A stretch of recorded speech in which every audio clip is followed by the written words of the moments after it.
What is the truth of modern science regarding the origin of all matter in the universe? Do scientists claim it has always existed? Or have they determined there was a moment in time when all matter came into existence? The latter answer is yes. But what is the proof? The first law of thermodynamics is matter and energy can be neither created nor destroyed. No natural processes can alter either matter or energy in this way. This means there is no new matter or energy coming into existence and no matter or energy passing out of existence. Saying the universe came into existence from nothing violates the first law of thermodynamics, established by the very scientific community now willing to ignore it.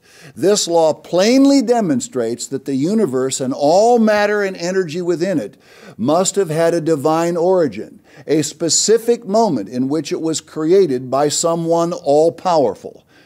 With the discovery of radium in 1898 by Madame Curie came the knowledge that all radioactive elements continually give off radiation. Consider, uranium has an atomic weight of 238. As it decomposes, it releases a helium atom 3 times. Each helium atom has a weight of 4. Now at 226, uranium becomes radium.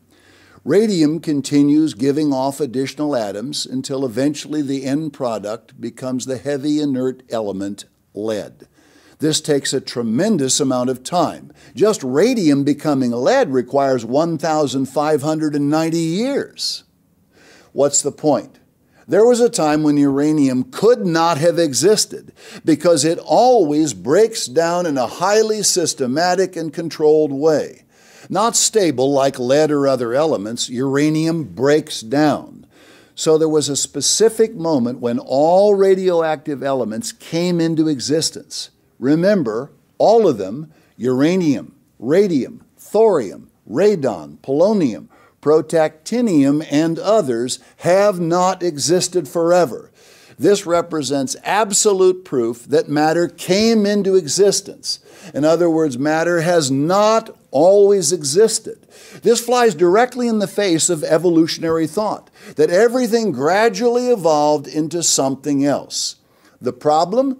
You cannot have something slowly come into existence from nothing. Matter could not have come into existence by itself. No rational person could possibly believe the entire universe, including all radioactive elements that prove there was a specific time of beginning, gradually came into existence by itself. Try to build something, anything from nothing. Even with your creative power engaged in the effort, you would never be able. You cannot, in 100 lifetimes of trying, produce a single thing from nothing. Can any doubter believe everything in the entirety of the universe, in all its exquisite detail, came into existence completely by itself? Be honest. Again, accept facts. This is proof that the natural physical realm demands the existence of a great creator.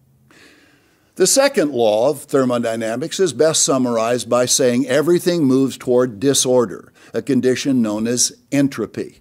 This bears some explanation. Remember, evolutionists teach that everything is constantly evolving into a higher and more complex order. They believe things continue to get better and better instead of worse and worse. If water on a stove is at 150 degrees Fahrenheit and the burner is turned off, the temperature drops instead of rises. It moves toward colder, not hotter. Balls on hills always roll down, not up. Energy to perform any task changes from usable to unusable during the task. It will always go from a higher energy level to a lower one, where less and less energy is available. Applied to the universe, the second law of thermodynamics reveals that the universe is winding down, moving toward disorder, entropy, not winding up or moving toward more perfect order and structure.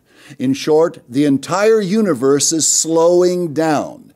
Even evolutionists admit that the theory of evolution and this law are completely incompatible. Notice, Regarding the second law of thermodynamics, universally accepted scientific law, which states that all things left to themselves will tend to run down, or the law of entropy, it is observed it would hardly be possible to conceive of two more completely opposite principles than this principle of entropy increase and the principle of evolution. Each is precisely the converse of the other. As Aldous Huxley defined it, evolution involves a continual increase of order, of organization, of size, of complexity. It seems axiomatic that both cannot possibly be true. But there is no question whatever that the second law of thermodynamics is true. Like a top or a yo-yo, the universe must have been wound up. Since it is constantly winding down, the second law of thermodynamics begs a great question. Who wound it up? The only plausible answer, God. We have established that creation demands a creator.